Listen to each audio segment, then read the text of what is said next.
So hi everyone, it's nice to meet you virtually. So I'm going to present you the topic of the personalization privacy paradox, which I've been working on during my PhD thesis and ongoing now. So I'm a full professor of quant marketing at the University Jean Moulin Lyon 3, who co-accredits the DBA. All the articles that I will present you today, you can find them on my website, julincloarec.com. You can just download the PDF right away. This research that I'm going to present is very important for several organizations, whether nationally in France or internationally, for example, in the US. So in France, we have the CNIL, which is the French privacy regulator, the French police for privacy protection, we can say. I show them my research and I collaborate with them. Also in France, there is the Association of Data Protection Officers, which is a new function created by the GDPR, by the EU in 2018, and I'm working closely with them. That's for some examples at the national level, but internationally with the US, I gave a webinar on AI and privacy to chief marketing officers of the American marketing associations. What I presented them, I will present to you and create also the link more with the theory, because as a DBA student or DBA doctors, you need to still work around theories and connect that with the real world. So here I'm going to talk about personalization, so AI-powered marketing, and privacy. And you see that out of these excerpts from last year in Forbes, it's a very important topic. It was very discussed last year, marketing in the age of privacy, balancing personalization and data protection, for example, etc., etc. So it's both important for managers, journalists, and different stakeholders. So what is it about? What is this tension between personalization and privacy about? So I'm going to present first a theoretical paper that I published in Technological Forecasting and Social Change, and it's about a new theorization of the phenomenon inside the attention economy. So I like to start to ground my research in real-world settings. So here I started my article with an excerpt from The Economist, 2017. The more people use their addictive by design social media, the more attention social media companies can sell to advertisers. So here, the web economy, in the end, is based on attention. We need to sell attention to advertisers because advertisers want click, they want to be seen. So they need to compete for the attention of the consumers. And here, the competition for the attention of consumers is done by personalization. And the personalization has ambivalent effects, hence the personalization privacy paradox, which I theorized in my article as a continuous tension between a firm's need for consumer information to personalize consumer experiences and a consumer's need for privacy. So here we have competing interests with the different stakeholders, the companies and the consumers. And the thing is that all the practical implications of prior scientific literature tend to create highly sophisticated solutions, which are not suitable for real life because it was too complicated for consumers to follow these new technical solutions. So both managerially and theoretically, things needed to be said regarding this phenomenon, the personalization privacy paradox. Theoretically, there were several theories that try to explain this phenomenon, mainly micro theories, cognitive theories. So you have the privacy calculus theory, which is a cost-benefit analysis, for example. You have the game theory that comes from economics, trying to create a homo economicus game where there is an exchange of personal information for personalization, and other cognitive theories, more micro-oriented as well. So here, as I said, the phenomenon must be understood inside something more complex than micro theories, more a macro approach with the attention economy. The attention economy was developed in economics, both in an heterodox way and an orthodox way. So it's very fruitful to use this theory that comes from the economics. So here I adapted a micro model that comes from the information systems literature about the privacy calculus. You see at the bottom of this figure a cost-benefit analysis, and it's balanced by trust and privacy concerns. The thing is that when we need to understand the phenomenon inside the attention economy, because companies are selling consumers' attention to advertisers, we need to have this new way to process the information. And so here, based on the prior model from the literature, here this APCO model, all these links that we see, all the relationships between the concepts are moderated, are conditioned by the level of processing. And I theorize that this level of processing is partially based on the level of attention. And so this leads me to my main contribution, theoretical contribution here. So we have here the continuous tension, the circle between personalization and privacy, and at the core of it, you have the attention, the consumer attention. So when we look at the bottom of the figure, we see that we need to personalize as companies, for example, the content to grab the attention of consumers, because we want to compete with our competitors. We want to be the best. We want to be known first, etc. So we compete for attention. But also personalization does not have a single effect on the attention, but also on privacy concerns. And this effect is ambivalent in the sense that it can be positive or negative. If we personalize way, we have a nice trade-off between the data that we use and the beneficial impact in terms of value created through personalization. So here we can say that privacy concerns will not change. Maybe they will also decrease because the personalization was well done. But what if we want to personalize with too sensitive data? Here, the impact on privacy concerns will be to the detriment of the relationship, because it will increase the privacy concerns. If we personalize too much, if we personalize too sensitively, here it will increase the privacy concerns. And what's the implication of this increase of privacy concerns? When we personalize, we base the AI recommendations on consumers' data. But if they are concerned by their privacy, they will use tools such as ad blockers, anti-trackers. They will never accept any cookie banners, etc. So due to this increase in privacy concerns, the quality and the quantity of the data will be lower, to the detriment of the personalization process, because we need good data to personalize. So here we have this tension.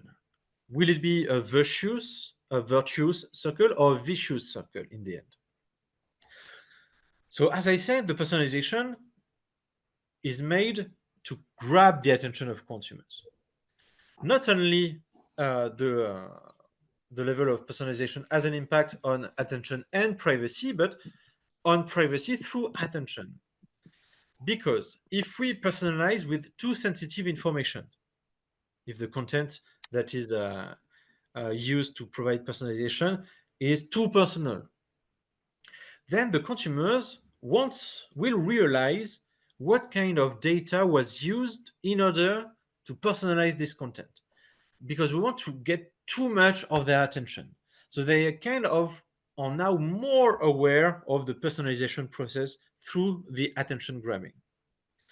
And this will lead to a perception of manipulation, which will also increase the privacy concerns. So we see that personalization has a direct and indirect effect on privacy concerns. This is of importance because in the end, this tension, this circle can lead to a prisoner's dilemma. How is that? If we personalize too much or too sensitively, in the end, consumers will opt out of all this exchange of data. And if advertisers can't advertise anymore due to the lack of data, the web economy, which is based on advertising, so it's free for the users, will be done forever.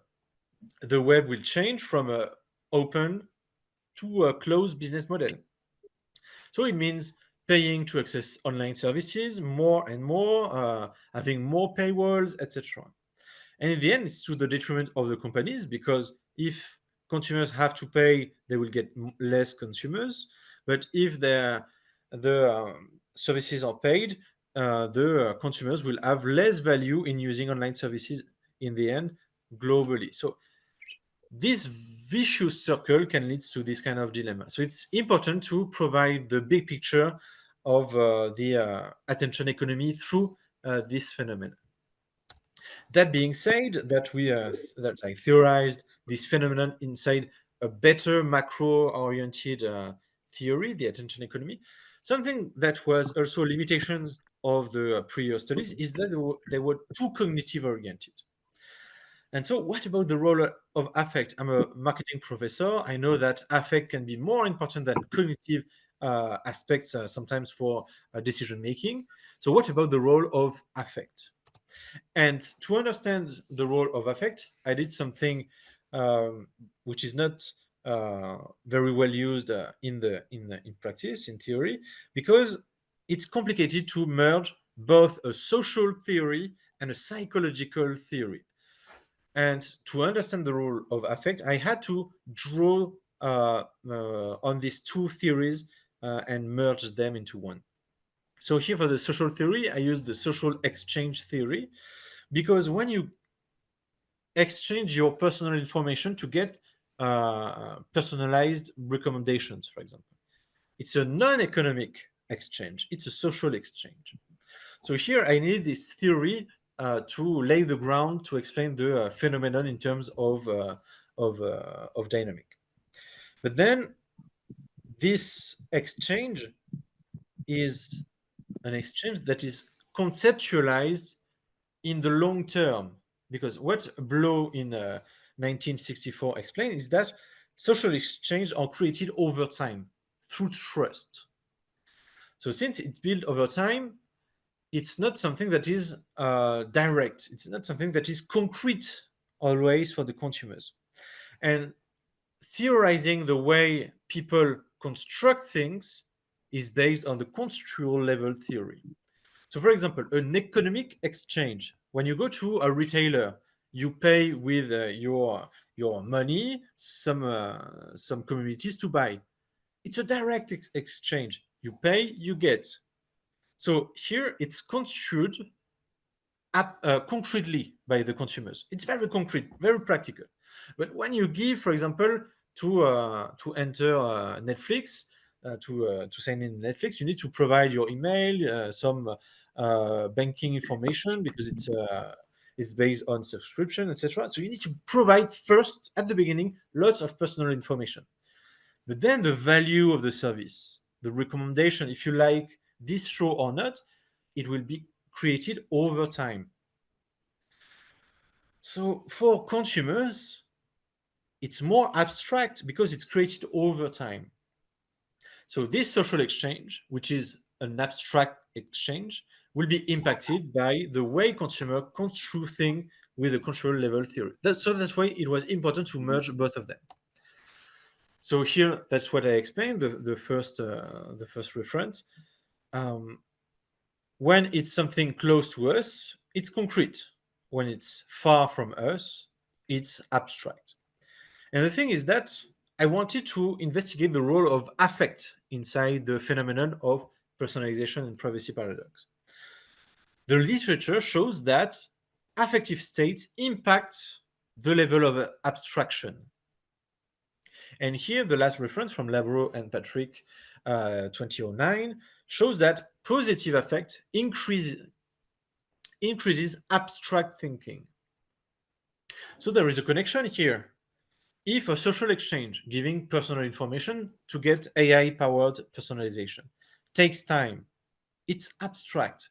But if also in addition to that, the user, the consumers, has a positive affect, everything will be construed at the abstract level. Everything will match. But in what way? So here, being happy leads to investigating more distant, psychologically speaking, which is great because it matches the social exchange. But not only that, here we have, say, at the bottom, an insight from Chow and colleague 2007. When we try to make decision at an abstract level, such as being happy, such as the social exchange, we try to focus more on the desirability of the outcome and not on the risk. We balance more favorably the benefits than the risk. So here, the affective states will reduce the privacy risk and will increase the personalization benefits. So that's the model I came up with that I tested empirically. I will not go into detail regarding the mediation analysis, etc. But everything that I theorized merging the social theory and the psychological theory turned out to be true, making thus a contribution. And why is affective states important for managers? Because here, for example, since 2019, Google enforce an addiction control on the apps published on the Google Play Store. Also, they have an initiative called Digital Wellbeing Experiments to help designers, managers, developers to improve the well-being of the users of any app. Where Google has here an unfair advantage is that they have direct access to the consumer's data. So they are more able than their competitors to mix the well-being aspect and the personalization aspect. So they have this kind of advantage. Then I will explain about the consumer's role, because consumers are not always happy with what's going on regarding the use of their data. Personalization, as I said, is an artificial intelligence process. Artificial intelligence is trained on consumer data, but what if the data is not that good because it was poisoned by consumers? What is poisoning of the data? Here, an excerpt from the Wall Street Journal. Social media users are building false online identities because they want to fake out retailers and other marketers, etc. Again, from Le Monde, users do this. They poison their data because they want to avoid any kind of surveillance. So there is something here regarding the falsification of the information. There are several theories to explain this falsification. When we look at the third column for the different theories, we have privacy calculus, social exchange, control level theories. These are the theories that I used also on my own to explain the phenomenon of the personalization privacy paradox.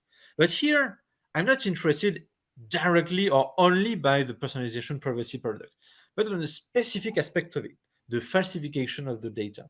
So to me, these theories didn't fit really well the falsification topics. I decided to use the protection motivation theory that was used for other kind of context, online behavior, sure, but also the use of connected objects, etc. And here, when I combine falsification, the personalization privacy paradox, and the protection motivation theory, I have this kind of model in the end. On the left, the level of privacy controls. Are we aware as consumers about our privacy controls? Because if we are aware of these privacy controls, we feel less vulnerable. And in the end, we tend to falsify less our information. If we have more control over our privacy, over our personal information, we will feel more competent. And hence, our self-efficacy will be increased, and then this self-efficacy will reduce the level of falsification. I used a within subject design in order to test this model. So first, I asked my respondents, what do they think about privacy controls on Facebook? Then I showed them what Facebook does in terms of privacy controls, and I ask them again how they evaluate these concepts that are of interest. This mediation for repeated measures support all my hypotheses. Indeed, if we're proactive in creating education on privacy controls, it will be beneficial for both the consumers because they will have more access to what they share, but also to the advertisers because the consumer will be less likely to falsify their information. So here it's a win-win situation. Uh, why is this result important in a very practical way? In March 2019, the Time showed that Facebook stored their passwords in plain text, so they were not encrypted at all. Any engineers at Facebook could access any password of any users.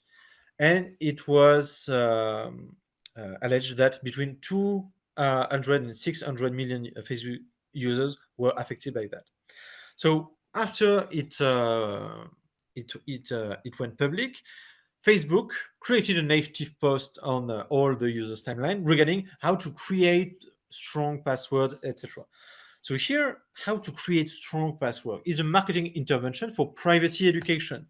So that relates to what I was saying. Privacy education will be relevant to reduce data poisoning for AI personalization.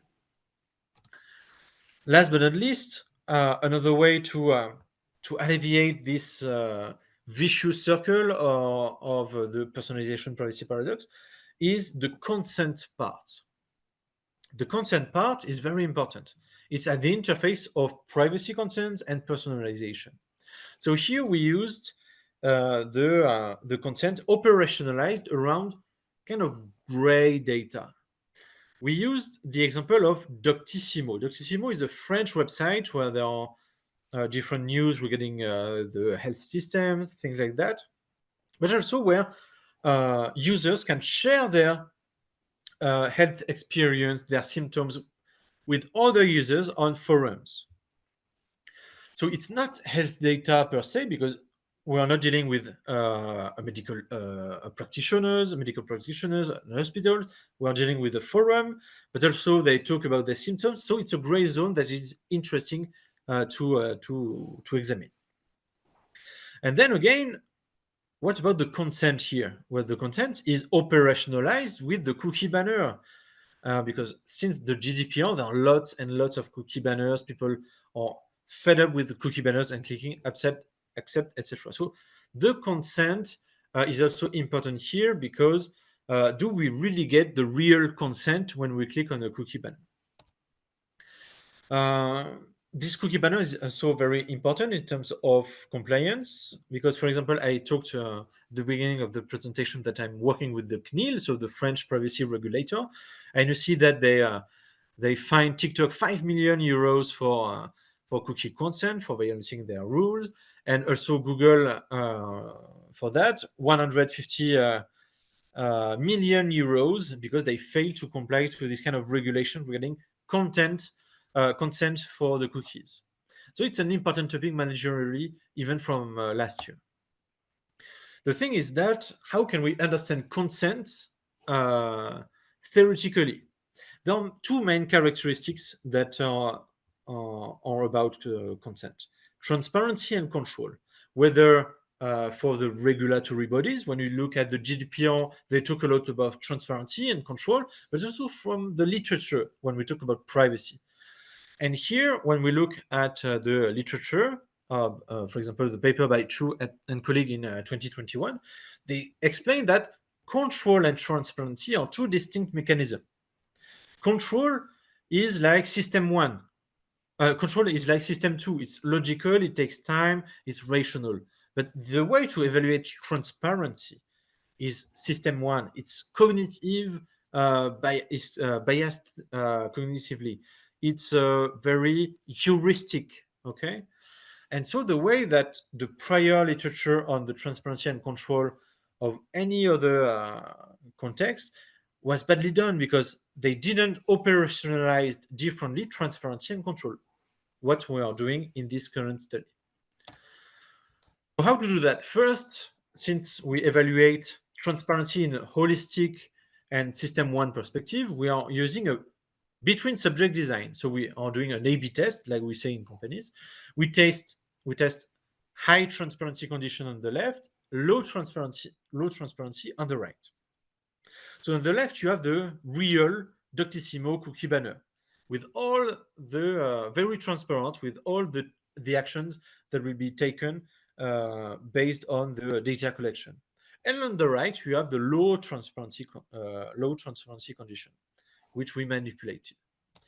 And our experiments show that the higher the transparency, in the end, in fine, the higher the consent, the higher the intention to click accept of the cookie banner. So here we reproduce a very well-known result from the literature. The higher the transparency, the better for the content. But it's more complicated than that. So we used an open-ended question to know more about what people feel when they see this kind of cookie banner. And they took about 5 different things that we analyzed through natural language processing, and we implemented that into our model.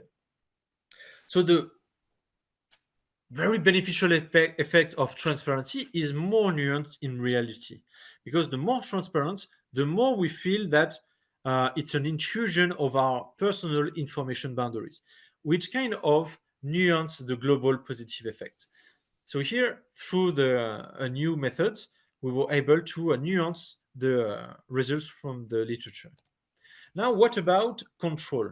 Since it's system 2, it requires more processing from the consumers. We use the within subject design. So first we ask the respondents what they think a priori about the privacy controls on Doctissimo, just like for the Facebook project. And then we ask again, after showing them the control tab, the control panel, what they think about their control. And doing this marketing intervention, we show that globally, control has a positive impact on the click-through intention. So here we answer a real concerns by companies, because they are afraid of giving more control to the users, because they are afraid that the users will remove everything, remove all their data, reject everything, etc. But it's not true. Here we show that showing the privacy concerns can alleviate the more nuanced effects of transparency, because consumers will make informed decisions. And making this informed decision will alleviate all the privacy concerns issues. And will be both beneficial for the consumers and for the companies. So here, what I wanted to show you with this a presentation of 4 articles that are linked together is how to build a research program, how to think in time, over time, about investigating a phenomenon through different angles to refine some aspect, but also how it's beneficial to mix theories, to look for different theories, to provide strong manager recommendations. So thank you very much for your attention, and I'm ready to discuss these results or other topics with you. So I'm looking forward to the questions.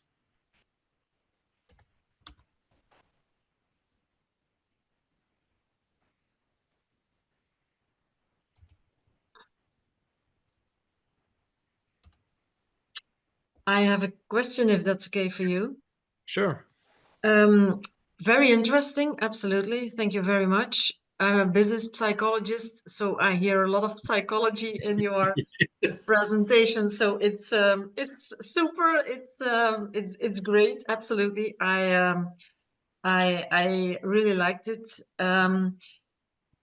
At a certain moment, you refer to it, but I was thinking the whole time: is there an impact of the generations, so of age, and is there an impact of gender? You refer to it as control variables. Yep. Do you have some, I would say, information on literature that says that there is maybe an impact in your research and in your in the theories that you refer to? It's less visible, but do you have an idea that there is maybe research on the impact of gender and maybe age or the generations in this? Because I can maybe I don't know. It's maybe a clear bias, but maybe older people are saying, "Okay, my privacy is super important," and younger people are saying, "Oh, it's not that important. I put all my pictures on TikTok." And so, what about privacy? Maybe it's the inverse. I don't know. Do you have some idea on related to your research that there is an impact on of these two variables? That's a very important question. The personal characteristics of the respondents. Yeah, yeah. Actually, depending on the context, it will be different. Uh, Something that is important to say that when we talk about digital natives, the Generation Z and some millennials, we think that they are technology savvy, which is not true at all because there's still this uh, black box effect of any tool, any digital tool. So what we see with the behavior of the youngest respondents is that they are not aware of the implications of what they are sharing or what they are doing. But then for older people, although they are more concerned about their privacy, they lack sometimes the technical tools to protect their privacy. So there are tensions all away the range of the ages. Something that also is important to note regarding ways to protect the privacy. And here, no matter the age, because it's a psychological mechanism. At the beginning of the 2010s, there were lots of research regarding what's called the control paradox. And no matter the age here, the control paradox showed that if we provide even fake control for the users, they will have riskier behavior because they feel that they master their environment. So here it's also very important when we talk about ethical implementations, even regarding the age, because whether or not we are tech savvy, if we are younger, we think that we're more tech savvy than older people. This control paradox will be kind of intergenerational and will affect other users. Then regarding the age, I have an example, a current example. I'm working also on medical artificial intelligence, and I'm interested in the way people will disclose their symptoms, so their personal data, to a machine. So it's not a real human, it's a machine. And we have different behaviors if we are a male or a female respondent.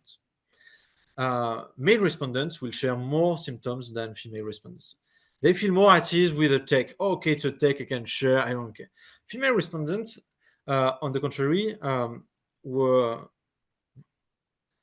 more prone to share with a human doctor in order to have a trustful relationship. So we have also gender differences depending on the context. It's not always true. For example, with smart homes, I also study smart homes, we don't find a real gender difference here.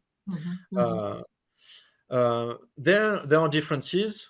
Well, I had some students working on that using ChatGPT or generative AI to plan a travel. No differences between the gender to plan a travel, but to plan grocery shopping, here we have gender differences.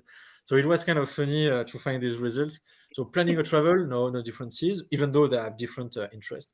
But for grocery shopping, we see this stereotypical structure even in the data. Something that is important also in terms of personal characteristics are the cultural values. So when I studied the adoption of smart homes or the Internet of Things, countries had different approach in terms of privacy. Not countries, the respondents from this country. So we compared three countries: France, Germany, and China. And the link between privacy concerns and trust is significant for France and Germany, and it is not significant in China. So Oh. even though Chinese respondents can be concerned by their privacy, in the end, it has no impact on the way that it will be trust or not. So it's interesting to have this what we call boundary conditions because they condition the effect. So that's to answer your question regarding the individual characteristics. So it's always interesting to see these boundaries to implement good managerial recommendations. Wow, great. Thank you. Thank you so much. Thank you. Yep. Someone is raising a Béranger paper. Yes, thank you, Professor Julien. That was a very good presentation. I'm not a specialist of privacy related matters, but I do work in the banking industry in financial regulation. And now and then we do hear a lot of noise about privacy issues, especially when it comes to consumer data protection. So you talk a lot about data poisoning and with artificial intelligence basically taking over the whole environment of data production, reporting, etc., even in the banking industry. Do you think that regulators are fully prepared to actually be the real watchdog in that specific area with AI really taking a new level? Or you think that there ought to be this collaboration between regulators and experts in the fields like you in academia to ensure that they catch up? I kind of feel like they are playing catch up a little bit, but I would like to ask that question since you are the expert. Maybe you may be able to inform me better. So thank you very much for this very tricky question about who should do what. I will use two examples: the GDPR and the AI Act, which is current for in the European Union. So the GDPR had good faith in the beginning, so it's to protect the consumers' privacy, etc. But why would Facebook would enforce or would be very not at all reluctant about the GDPR while it was being created? Because they knew in advance that it will reinforce the Google-Facebook duopoly in terms of advertising. Because when we look at the diff and diff, the difference and difference after and before the implementation of the GDPR in terms of marketing investment online, we see that the duopoly of Google and Facebook increased to the detriment of all the other competitors because it was more intense in terms of technical aspects to implement safe measures, etc. So they knew in advance that protecting in the end fakely consumers' privacy would reinforce their position. So we see that there are kind of side effects of regulation as well. Regarding the AI Act, there are lots of tensions currently at the AI Act regarding lobbying, especially. I think we all know ChatGPT and OpenAI behind ChatGPT. So Sam Altman tried to do some lobbying regarding the AI Act because he was so the head of OpenAI. He was afraid of the AI Act having an influence on other regulations over the world.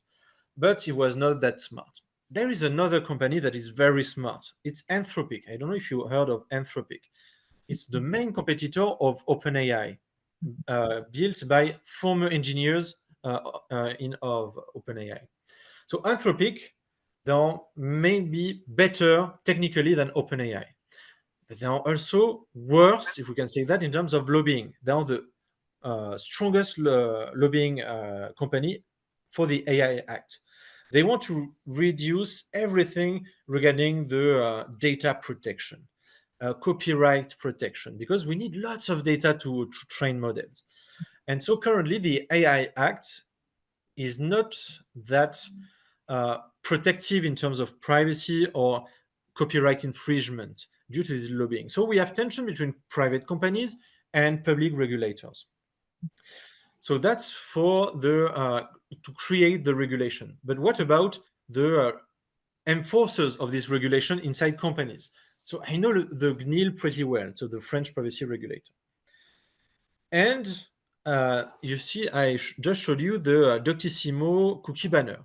It was already a few years ago. Now, if you go to Doctissimo, the cookie quite changed a bit. Either you accept or you pay €2 per month. So either we collect your data or you pay €2, but we don't collect. Facebook as well is doing that in order to comply with GDPR. Either in Europe it's free, or you pay about €13 per month, and then we don't track you. The thing is that pay for privacy is a model that will become more and more widespread. But Facebook is doing it not that compliantly, so they have some issues. The thing is that I thought that the GDPR would prevent this kind of you pay or you accept whatever it is. You don't, you can't cancel or refuse without paying. The thing is that the CNIL was, to me, politically weak and said to Doctissimo and other websites who are promoting this, they said it's okay, you can do that. Because also there are tensions between not the regulators, but also the enforcers. So I'm quite pessimistic in the end. I think that users using more privacy safe tools is a trend. So for example, here I'm using the web browser Brave, which is not Chrome.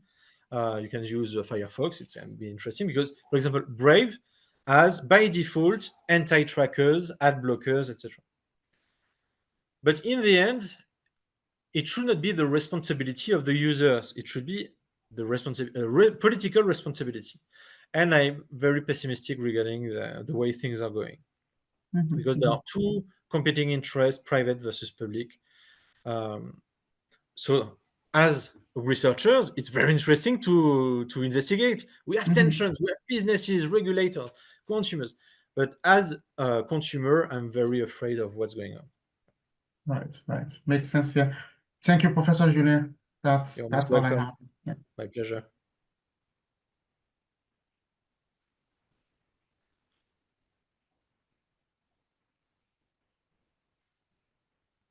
Any other last question or comment?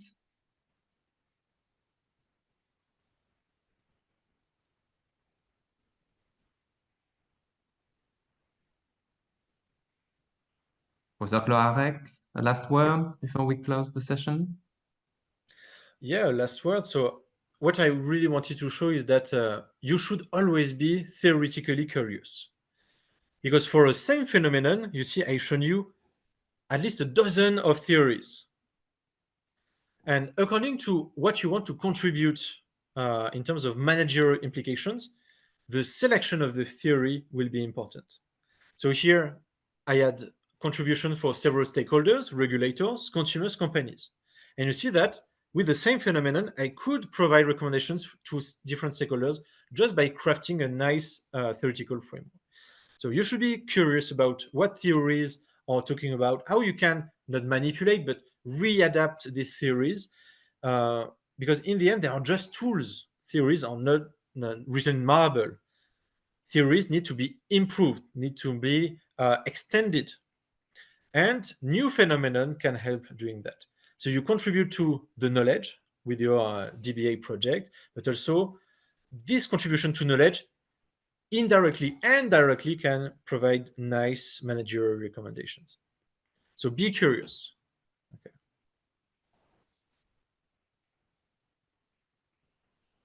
Thank you to all of you. We're gonna close the session and we're gonna wish you a lovely weekend and a lot of thoughts to think about, even for your research. Okay. Absolutely. And then thank you so much. Yeah. You're most welcome. Feel free to contact Professor Cloarec if you got any other questions. You will receive the PPT and the video as soon as it is edited. Okay. Awesome. Thank you very much. Okay. Thank you very much. Bye bye. Thank you very much, Professor Cloarec. Bye. Lovely weekend. Bye. Thank you.